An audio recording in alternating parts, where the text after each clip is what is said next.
Okay, so I am now recording. Welcome to what is this? Exam 3, the final review session. So I am here until 11 o'clock. I'll give you till 11:03 since spent 3 minutes bantering for a little bit. So feel free to ask away. I am here as a resource. So anything that you want to know besides direct answers to questions, but even then, I'll probably give you direct answers to some of like the short answers and whatnot. So feel free Okay. to ask away.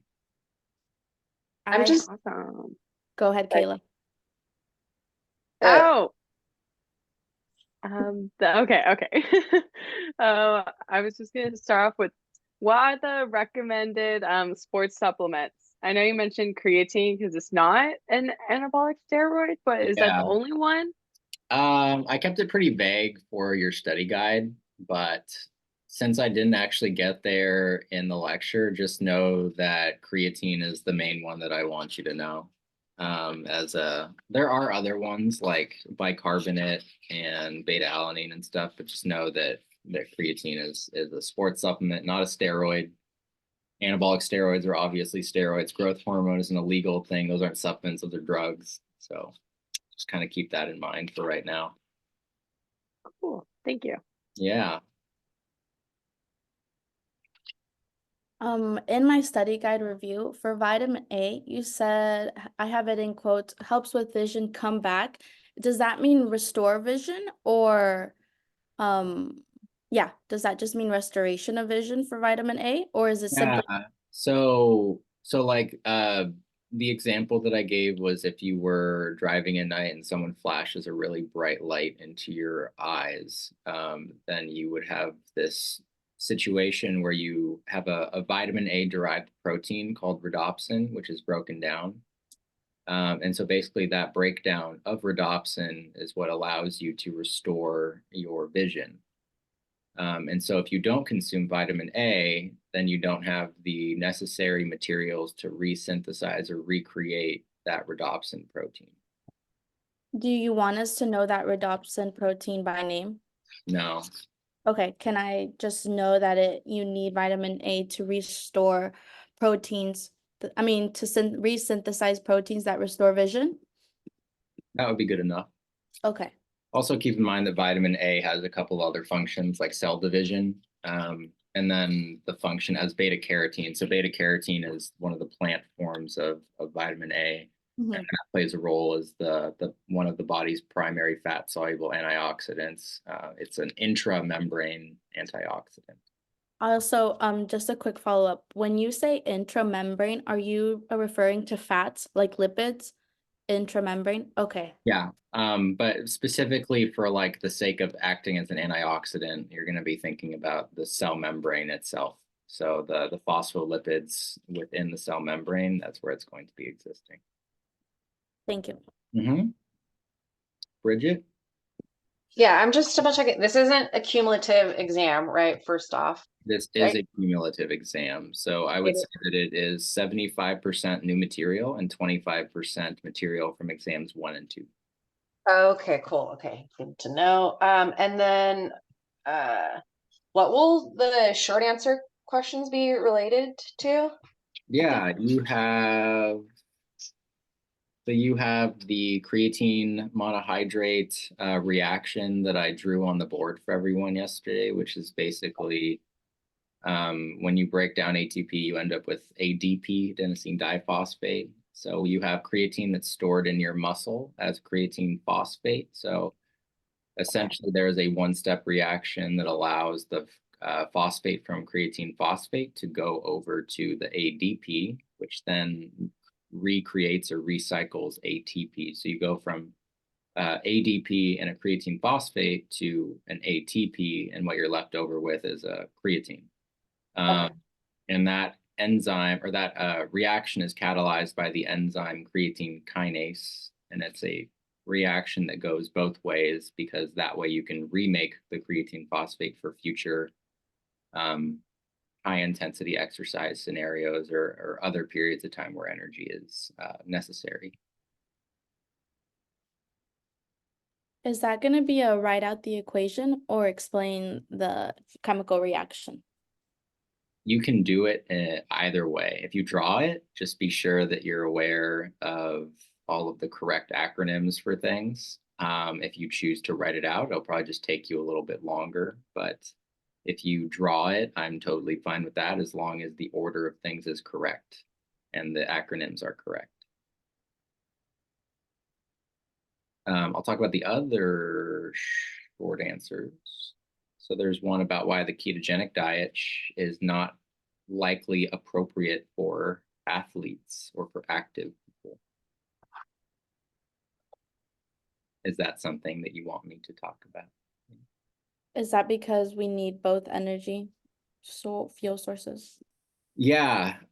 So our three fuel systems are the phosphocreatine system, or the ATP PCR system, however you want to name it. Then you have glycolysis, and then you have the aerobic system. So out of those three, there's two that use carbohydrate. So the glycolysis uses muscle glycogen primarily, especially for high intensity anaerobic types of exercise. And then the aerobic system uses blood glucose, which a large portion is sourced from both food and your liver glycogen getting broken down, along with fat. So when you're talking about exercise, you have high intensity and low intensity exercise. If it's high intensity exercise, you're pretty much only relying on your phosphocreatine system, because glycolysis is not really an option for energy production anymore if you take away carbohydrates like you would in a ketogenic diet. From the aerobic perspective, you're taking away half of the fuel sources that you would be using. So aerobic energy production use both fats and carbs. So taking away carbohydrates from an aerobic athlete is essentially, to me, the same thing as removing gasoline from a hybrid car. It removes one of the two fuel sources necessary for optimal performance of the vehicle, or optimal performance of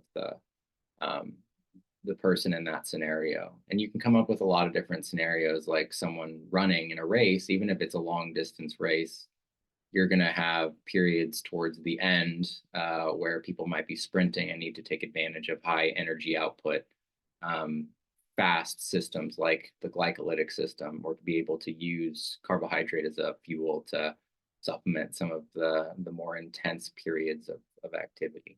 So that was kind of like a long answer that had a lot of detail. But ultimately, as long as you just kind of mention that a ketogenic diet is mostly a diet that excludes carbohydrate, that would be, number one, really bad for high intensity exercise because it uses carbohydrates, and then also potentially bad for low intensity, long duration aerobic types of exercise, because you're getting rid of half of your fuels. I don't know if that was shorter, but. Is the ATP PCR system then for short exercises that, because you said glycolysis uses muscle glycogen and it's for anaerobic, and then obviously the aerobic system would be for aerobic exercises, and that comes from blood glucose. So the ATP-CR system, that I imagine that's ATP fuel, but what type of exercises would that be? Short, like? The fuel is creatine. ATP isn't something that we like store.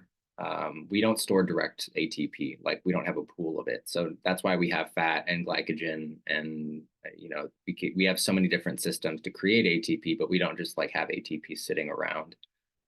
We do have creatine that has phosphate attached to it. That's our way of making ATP really quickly. And the creatine phosphate system predominates in like really high intensity types of exercise because of how fast the reaction is. It's a one-step reaction versus glycolysis, which is like 10, 11 different steps.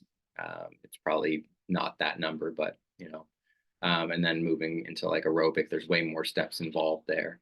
So the creatine phosphate system, for like the sake of this test, I'd probably just know that it's responsible for like the first 15 seconds of exercise. So really, really high intensity types of things. I think about sprinting. I think about like resistance training, where a lot of the sets aren't lasting for too long. And then when the creatine phosphate system starts to kind of taper off, the stores start to go down, glycolysis is able to pick up and take up a lot of that slack. And you can ride that system until about 90 seconds to 2 minutes. And then by that point, if your exercise is continuing past 2 minutes, you're likely not doing anything that's primarily anaerobic anymore. You're trying to transition more so into something that is long-term, some type of aerobic type of exercise. Yes, yes. Yeah, thank you. Yeah. Let's see. Other one. Oh, I do ask you a question about the Diet Fits trial, which was the high fat, low carb and low fat, high carb. I think I just said that correctly. So the study that was for article analysis number 3. So basically, I just want you to know for that study what the difference was between the groups. And what you should say is that both groups lost weight, but there was no difference between the groups. Right? So both the high fat and the high carb groups were able to lose weight, but there was no difference between the weight that they lost, meaning that one diet is not superior to the other for fat loss. They lost the same amount of weight. Statistically speaking.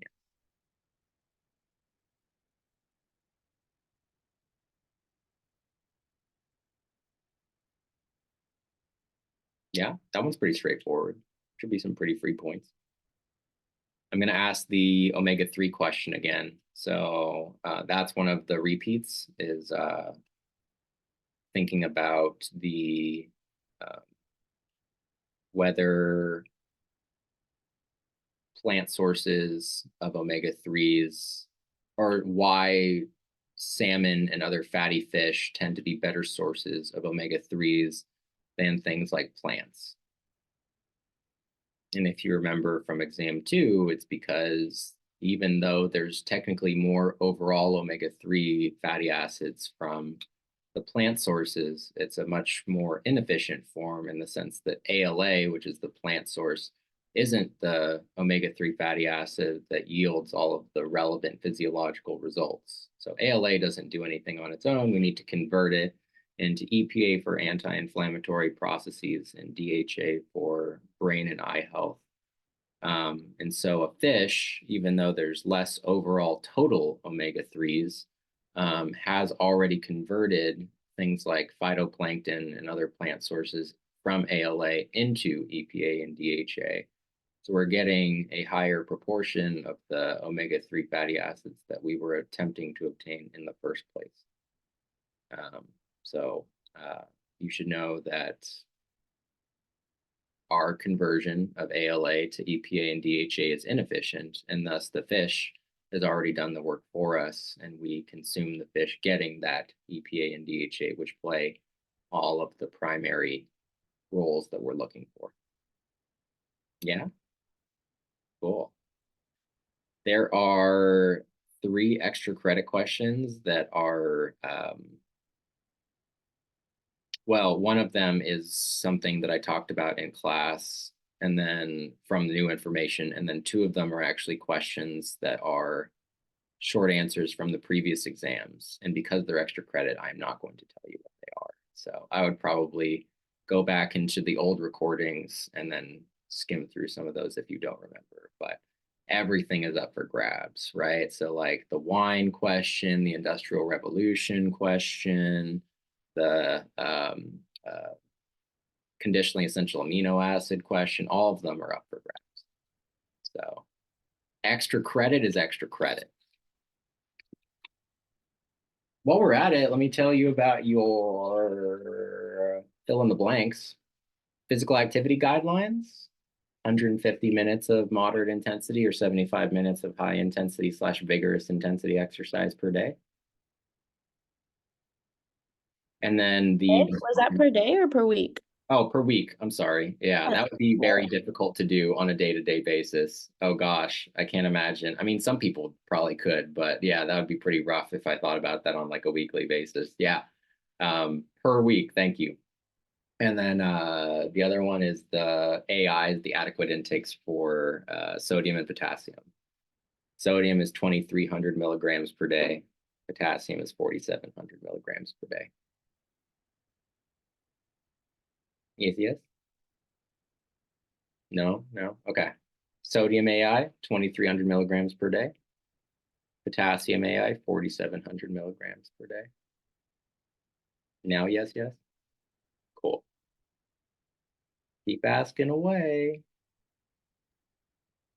Can you talk about the adenylate kinase? Sure can.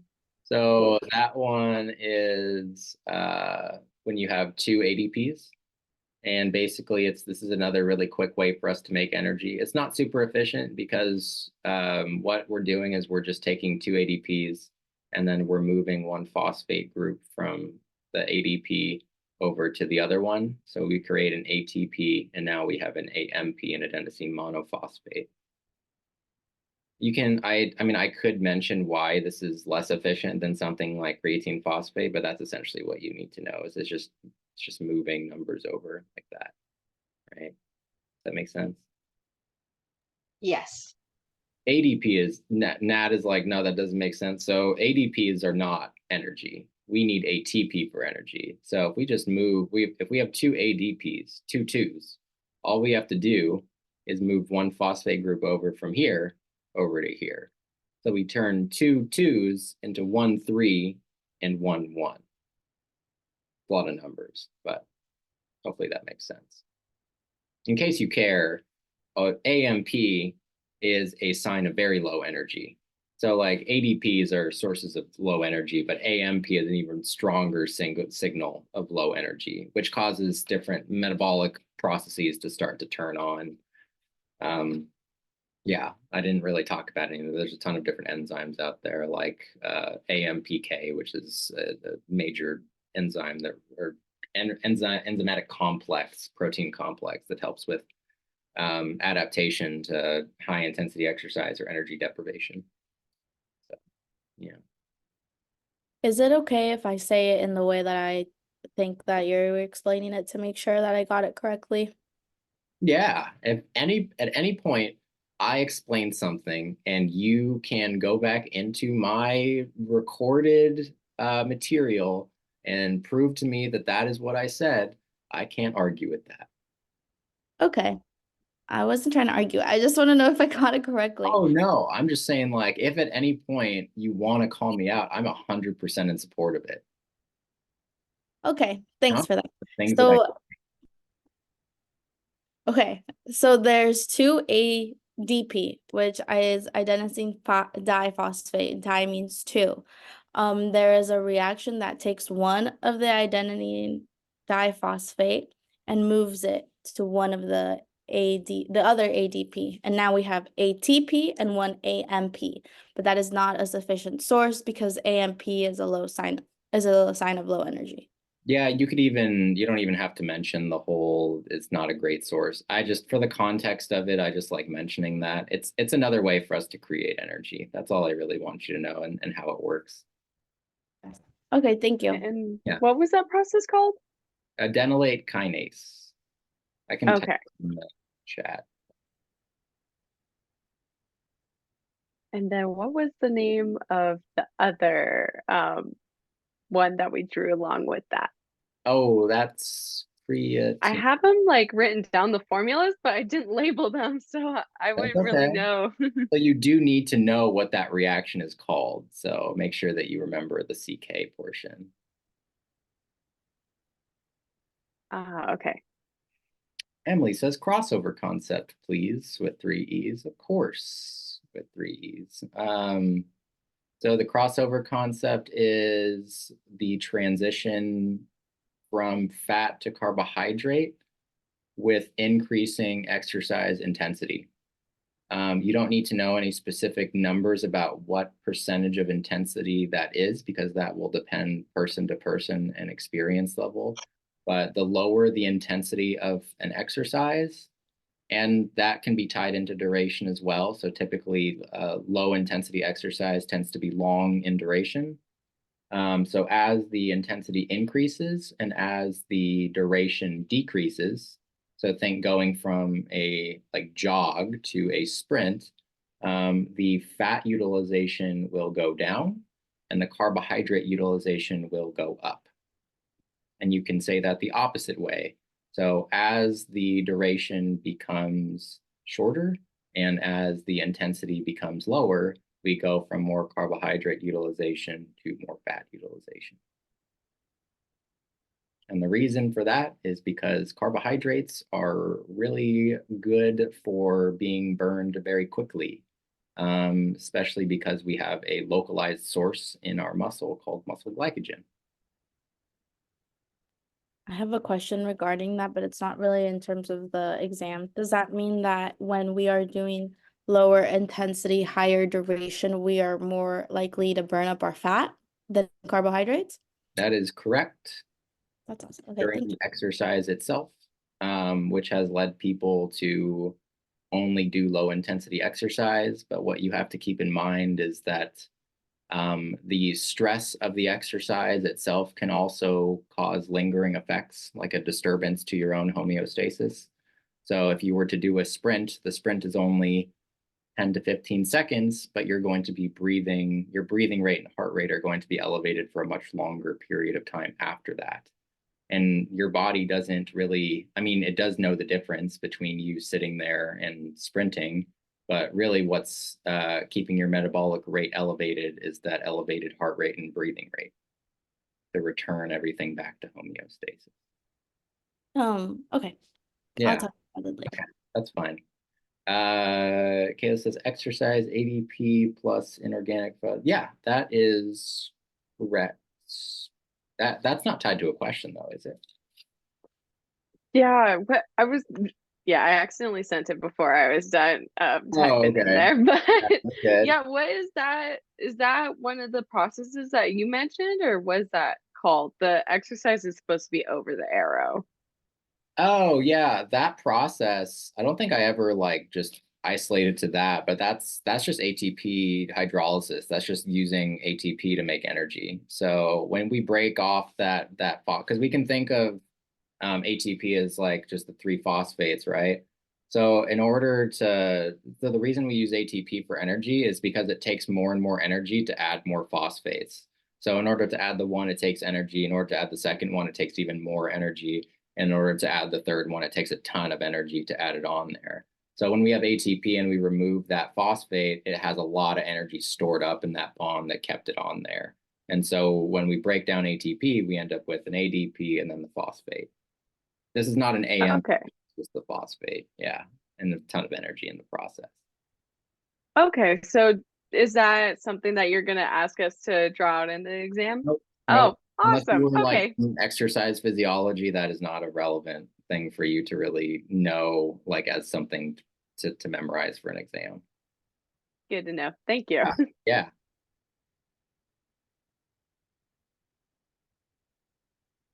More questions. What should we know from the exam 1? Let's see. I have questions about like, let's see, exam 1, the roles of leptin. So like, if you remember back to, what is it, video analysis 1, like what tissue is creating leptin and what does leptin do for people? You should know like that relationship, right? And stop me if you want me to revisit any of that. So say, stop, tell me about it. Unprocessed foods, or like what food processing really is and what that means for health, right? Pretty general. You should know the difference between, let's see, fortification and enrichment. So what that is.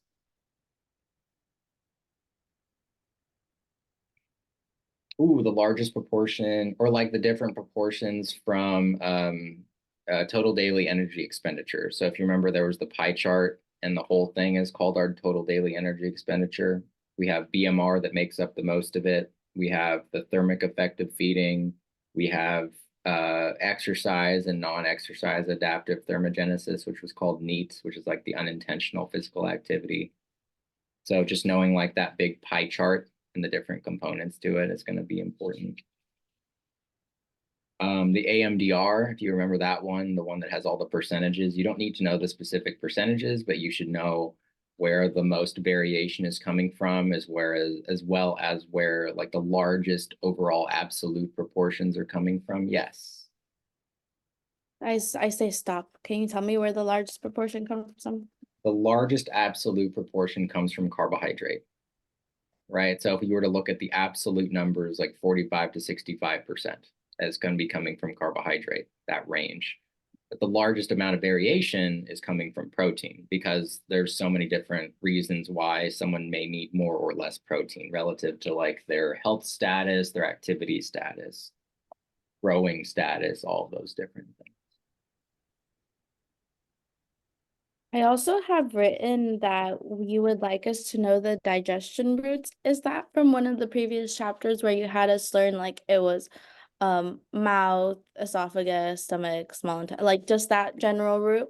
Or any Yeah, more? that general route. I don't think I'll have you know that it's duodenum, jejunum, ileum again, but small intestine to large intestine. But I would also be aware of like the differences between carbohydrate, fat, protein metabolism, and absorption.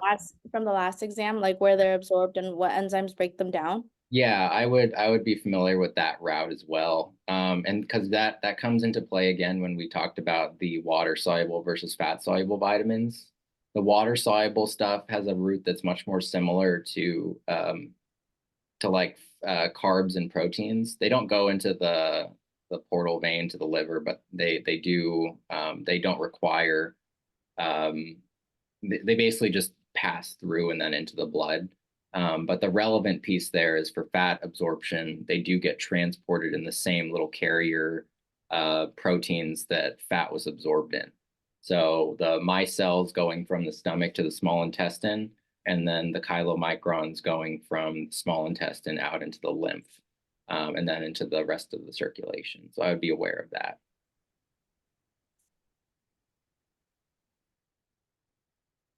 And do you want us to know about the general consumption principles from previous chapters? And if so, how specific? General consumption factors. What were the general consumption factors? Like, I don't, Good question. that is just vague enough where I'm not even sure what I'm asking for there. When you ask us about the vitamins like, D2, D3, would you like us to memorize their full scientific name, like ergocalciferol, or am I okay to say vitamin D2? You're okay to say D2. Okay, thanks. I don't think at any point, I mean, you might want to know like some of the alternative names, but not. Like ascorbic acid for vitamin C. Yeah. I mean, gosh, I mean, I want you to know it, but I'm not going to ask you about vitamin C. Not like which one of these is not vitamin C. I'm not going to have like something like that, right? Where you're going to be tested on that. But I mean, do I ask about vitamin C? Yeah. Do I call it ascorbic acid? No, I don't. I call it vitamin C. I tend to use the versions that people know the most. Most people don't know vitamin D is vitamin D3 cholecalciferol. Most people just know it as vitamin D. So, if I want you to get that out of the class, you're not going to be going around like talking to your patients and being like, oh, did you take your cholecalciferol today, 800 IUs? And they're be like, I don't know what the hell that is. But so, I'm trying to make it useful. Does that make sense? Okay. And also the difference between trace and major minerals. You can ask I us just know about. that it's about the proportion that you're consuming them in. It has nothing to do with whether one is more needed than the other. It's just about the amounts that you need. Okay. Are you gonna also ask us about the lipoprotein once again? Briefly, Okay. I wouldn't expect it to be like a ton of detail, but I would be familiar about what like the 4 ones that we talked about and which ones are doing what. Like Can you sure. chylomicrons and VLDL both are carrying triglycerides primarily. VLDL is triglycerides that are made in the body. Chylomicrons are triglycerides that are consumed, dietary triglycerides. HDL and LDL are both primarily carrying cholesterol. The difference between them is that LDL is taking it from the liver out to the body, and HDL is bringing it back to the liver. And that process is called reverse cholesterol transport, bringing it from the body back to the liver. This feels like an extensive exam. Most people do very well. That's not saying you shouldn't study. Maybe everyone just studies really, really hard. Well, yeah, considering like it's like our final. Yeah. I think considering too that exam 2 is pretty hard, so I think that kind of puts a fire underneath people's butts a little bit. Yeah, that's a good way to say it. That's the way that I'm going to say it while I'm being recorded. What about the components of the female athlete triad? Like my interpretation of that would be a positive thing, but everything that I have listed under is like energy deficiency, bone loss. So are these things that like a female athlete most likely undergoes when they're not receiving enough nutrition?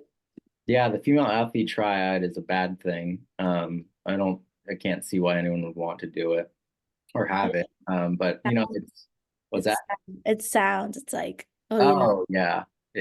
That's fair. It sounds like a cool thing, but it's not a Yeah. cool thing. Yeah.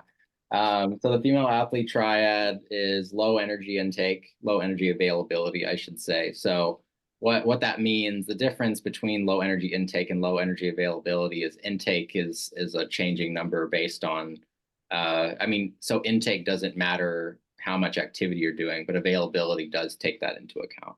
So you could be eating a decent amount of food, but the idea is this issue is that we have females that are not eating enough relative to how much exercise they're doing most of the time. Okay. So that's why it's called the female athlete triad. Your activity is way surpassing your energy intake. So the female athlete triad is low energy availability, low bone density, and amenorrhea, which is the absence of a menstrual cycle or the cessation of the menstrual cycle. And that all makes sense because if you're not eating a lot, your bone density, more than likely, if you're an athlete, you're going to have enough impact where it's going to start impacting your bone turnover, the breakdown of bone and the resynthesis of bone. You won't probably be getting enough calcium or anything like that in. And then for the amenorrhea, it's if you don't have enough energy in, your body is not going to prioritize reproductive purposes, and so you're going to cease some of those functions, or at least until energy status goes back up for a consistent period of time. Sorry, but for the general consumption question that I had, since you're not really like positive on exactly what you mean there, should I just go ahead and like take that little part out of the study guide? I think what I meant was like all of the things that we have talked about thus far, especially towards the beginning. So what are things that we're trying to get more of versus things we are trying to get less of, right? So like saturated fat is something we're trying to limit. Sugar is something that we're trying to limit from added sources. The my plate. So like, what is the my plate about? It's about proportions. It's about making sure that most of your plate is not consisting of just like your fat steak, but it's about like a little bit of protein and then getting your fruits in. Your vegetables are occupying a lot of it. Whole grains mostly, not, so grains is part of it, but whole grains, incorporating dairy. I think that's what I meant. And because it's like such a vague thing, right? So it's like a lot of it is pretty intuitive too, right? It's about like making sure you're diverse and including a lot of things and limiting the stuff that we already get too much of.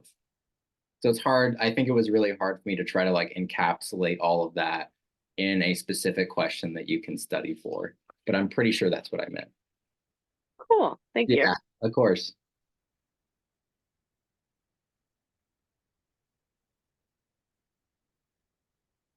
Can I just ask you what the what is that red wine Resveratrol. resveratrol? Yeah. Don't Resveratrol. Resveratrol. I will send that to everyone. Resveratrol. thanks. Yeah. And if you remember, that question was the whole red wine thing. So, is resveratrol, is that the thing that makes red wine better than other sources? Well, it is a cool, useful compound, but it's not in any meaningfully high amount to make a difference. You would have to drink an unhealthy amount of red wine in order to get enough resveratrol to make a difference. And at that point, you're incurring the risk that comes with excessive alcohol consumption as per the J-shaped curve relationship from podcast analysis. So red wine, not better for you. Could you remind me with the lipoproteins, what are the major components and their functions? Yeah. Lipoproteins, chylomicron, VLDL, mostly triglycerides, right? So mostly triglycerides. There is cholesterol in there, but it's mostly triglycerides. Their purpose is to transport triglycerides throughout the body, okay? So for chylomicrons, those were dietary triglycerides. For VLDL, those are endogenous or liver-created triglycerides. As the VLDL transports triglycerides, it goes from becoming a very low density lipoprotein to a low density lipoprotein. So it actually becomes more dense because it loses a lot of the fluffy mass that it had. So the low density lipoprotein, because it gave away all of its triglycerides, the major component is no longer triglycerides, it's cholesterol. And so that is where LDL comes from. HDL, on the other hand, is a completely separate thing. It's also carrying mostly cholesterol, but the difference between LDL and HDL is that HDL is carrying the cholesterol back to the liver, versus LDL was carrying it from the liver out to the body. Okay, that brings everything back. Thank you. Yeah, of course. Are you going to ask us about the difference between a health claim and a structure function claim? No. Okay, I'm sorry. This is going to be, a lot of reviewing. Yeah, So I just want to make sure I'm you don't have to apologize. This is a biding my review time. session. What about the phytochemical, functional food, and CAM Nope. definitions? When you say issues with the supplement and health food industry, I think about the emergency example, how sometimes there are supplements that are displayed and like advertised to have certain benefits, but truthfully we can't even was it that we can't even use that high amount of vitamin C, or was it that it was just so much that also you also said that if we were sick and we took vitamin C, it wouldn't really do anything for us, only for like high intensity athletes. Are we going to be asked about that? Because I have that example in my head, but I think it's great that you have that example in your head, and it's going to be very useful for you as you filter out all the crap that you see in your day-to-day life, but it's not something that I ask about on your exam, unfortunately. oh dang. Okay. All right. A little You'll paragraph. be able to tell people that they're wasting their money on emergency. Oh yeah, and I also told my mom to stop buying that biotin and collagen shampoo. So yeah, you're saving my family a lot of money. Thank I you. am very glad, hopefully they don't end up with a biotin deficiency, but No, they're fine. They don't have a deficiency, so if they take it, it wouldn't be of any benefit to them. absolutely, look at that. So much learning has occurred. I'm so glad. You should know about the vitamins, specifically, vitamins, the functions. I would know the general functions of all of them, but I might ask you some questions about what happens if, especially with some of the ones where it might be a little bit more common to overdose on them or to get an unhealthy upper limit, like the megadose kind of ordeal. So vitamin D and vitamin A are two of those ones that I kind of highlighted a little bit. right? So understanding the difference between, or like what can happen if you get too much of those, or some of the ones that I highlighted deficiency about as well. So like folate, I highlighted the deficiency with the whole spina bifida and potential for anemia, right? So some of those things are pieces that I would probably pay attention to a little bit more as well, since there was a lot in the vitamin and mineral chapter for sure. Do you want us to know the function of, hey, I have a horrible time pronouncing this, but like manganese and molybdenum? Like, do you want us to know those functions? No, I focused on a couple of them, like zinc and iron, and then sodium, potassium, chloride. Those are ones that are pretty common. They go run into calcium. Another one, I would probably know like some of the functions of those and some of the major like hit home points, but a lot of the ones that are pretty niche, like chromium and another really niche one, like magnesium. I don't think I asked you about magnesium or anything like that. Yeah. There's a lot to kind of look to remember. So I really just tried to like highlight certain ones in particular.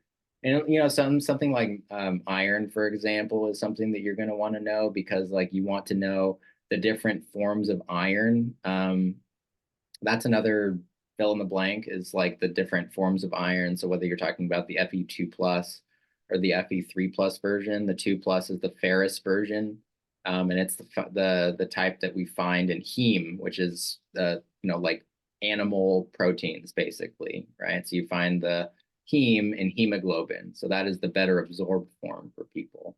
The ferric form or the Fe3 plus form is the non-heme, it's the plant form of iron.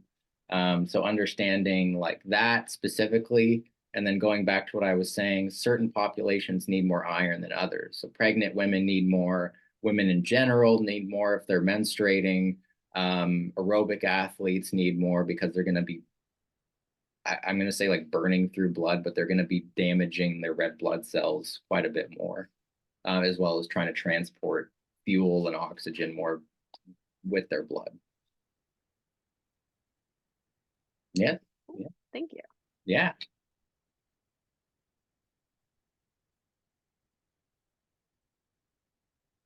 I did have some other questions about like, let's see, like some of the bioavailability stuff. So like one of the things is maybe be aware of like what can decrease bioavailability of like a vitamin and a mineral. So like an example that would be like, oh, if you combine multiple minerals together, sometimes they compete for the same transporters into the gut, right? Or, and I'm not going to ask you to give me examples of that. I just want you to generally know it. Or like, let's say, like water soluble vitamins versus fat soluble vitamins. Like water soluble, most of your body is made out of water, so there's not really a huge consideration there. But fat soluble vitamins require you to be consuming fat at the same time, right? They need fat in order to get absorbed into the body because they end up in the same transporters. Water soluble vitamins do, on the other hand, become degraded pretty easily by things like being submerged in water, right? So the example I gave was like, if you boil a potato, you're exposing it to heat, which reduces the vitamins, like can destroy them. But at the same time, like the vitamin C that's in the potato will come out and into the water. And unless you like drink the water or repurpose the water in some way, then you're losing a lot of the vitamin C that you would get from that potato. So those are just examples of that. And I would be aware of it for like a couple of different questions. For those water soluble vitamins, is that mostly focusing on like B and C? Yeah, I mean, those are pretty much all of them. It's just that there's a million B vitamins. There's B1, B2, B3, all that kind of stuff. I just want you to know like main functions. Like there's so many different B vitamins. Ones that I kind of highlighted were like B12 and folate, right? B6. I mean, I told you the functions of the other ones, but I don't think I touch on any of the other B vitamins. So B12, B6, and folate are the main ones that I ask about. Maybe know some like really superficial stuff about biotin, like the whole hair thing, you know, not being actually effective. As well as like biotin is one of the only vitamins that we can actually make in our own gut. We make biotin, just not in any meaningful amount.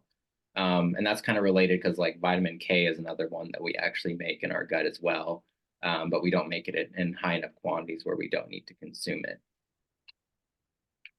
Awesome. Good to know. Thanks. Yeah, of course. Any other questions?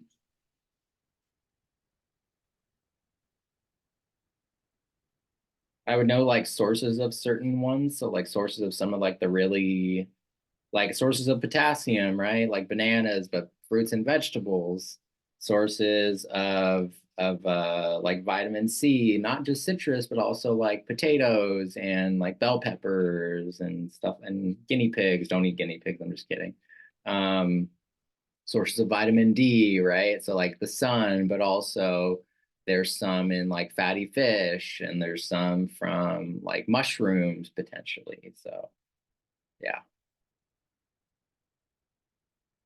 Like vitamin D is one of those ones where people don't get a lot of it. So that's one of the ones where I kind of like focus in a little bit more as well, right?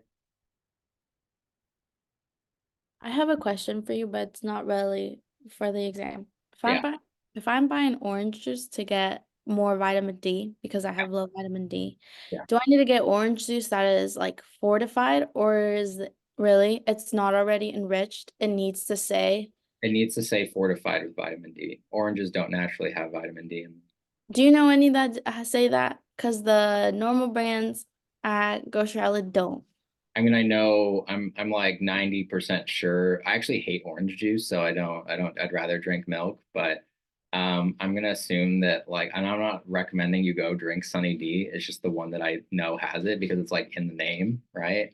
So I I mean, love like, Sunny D. Okay. Also, though, if you're buying milk that is pasteurized, there was a callback on a lot of pasteurized milks recently because they have avian influenza. So please be careful. oh wow, yeah. Well, and the pasteurization process didn't kill the bird flu.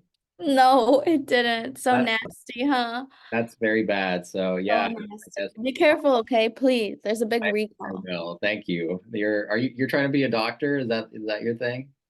Is that my thing? Yeah, that's your thing. Yes, that is my Yeah, thing. look at you. Are you gonna tell that to your patients? Like, I want you to be safe. Please don't drink any pasteurized milk. You know, Oh, be safe out there.